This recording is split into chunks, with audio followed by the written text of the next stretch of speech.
Investigative reporter from Infowars.com Άλεξ Τζόουνς has quite a following in Greece. One of the most popular blogs has set up a forum with questions sent in by individuals that they would like answered by Άλεξ Τζόουνς. I'm glad to say that he joins us on the line now. Finance Minister George Papakonstantinou has said that opposition parties must assume their responsibility and vote in favor of the austerity measures, otherwise the country will go bankrupt in 2 weeks. A question from the forum from Exile is, do you know who would suffer losses if Greece defaulted on its debt? Well, look, this is what the IMF and World Bank, the private holding companies for the private central banks, does over and over again. They've done it in Argentina, they've done it in Nigeria, they've done it to hundreds of nations over and over again, and it's always the same story.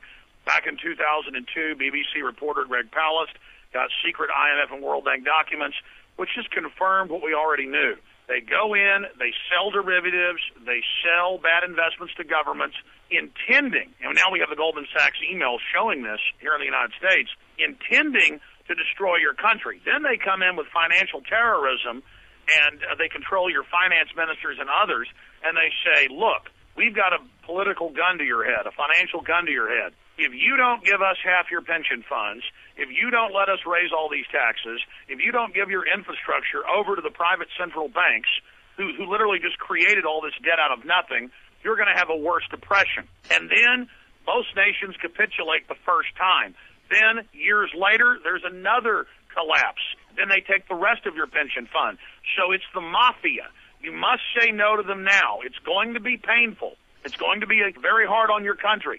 But unless you kick them out and say no, like Iceland has done, it is only going to get worse. Notice how as soon as the EU said, okay, we'll give the $146.5 billion in U.S. dollars, over $100 billion in euros, that suddenly Portugal and Spain started imploding.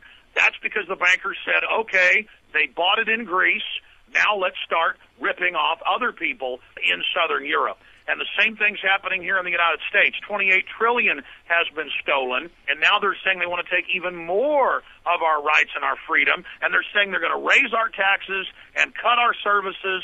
They're not even going to fix the roads. They're going to fire the teachers. Bloomberg's reporting that the feds are moving to start taking part or all of private pension funds. This is a global banking mafia that is holding you hostage.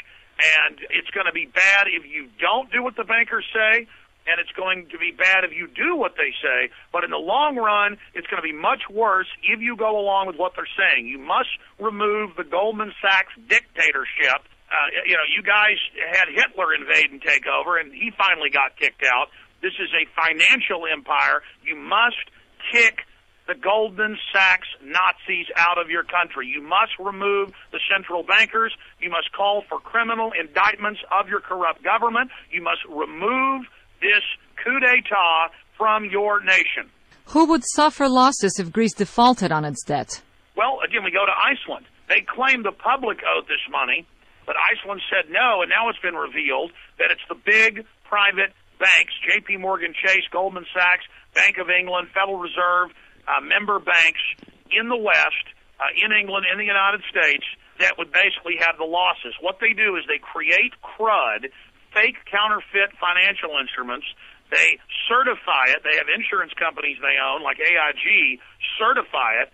They then sell it, and we have the Goldman Sachs emails, to the nations, to the individuals, to bankrupt you. And that's the trick. They make money on the way up, then they hold you hostage with a financial weapon they've created and basically make you become debt slaves, or they threaten to plunge you into depression. You will be in a permanent depression. You will be completely rendered down to third world status and financial domination unless you say no.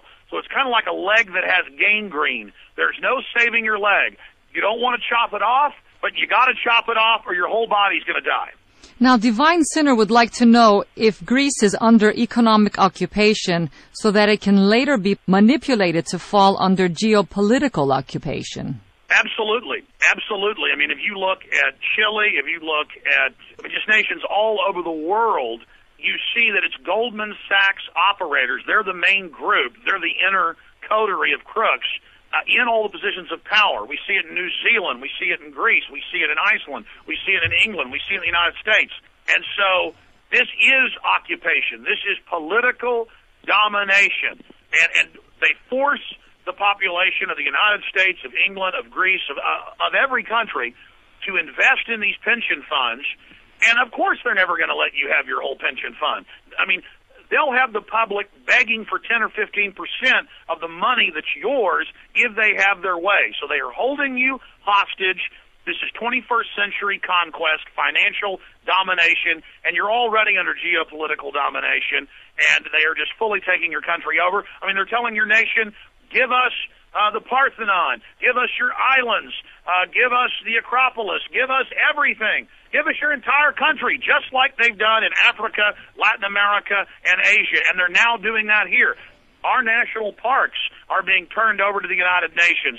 Our ports are being turned over to the United Nations. Again, this is a private interest that's doing this.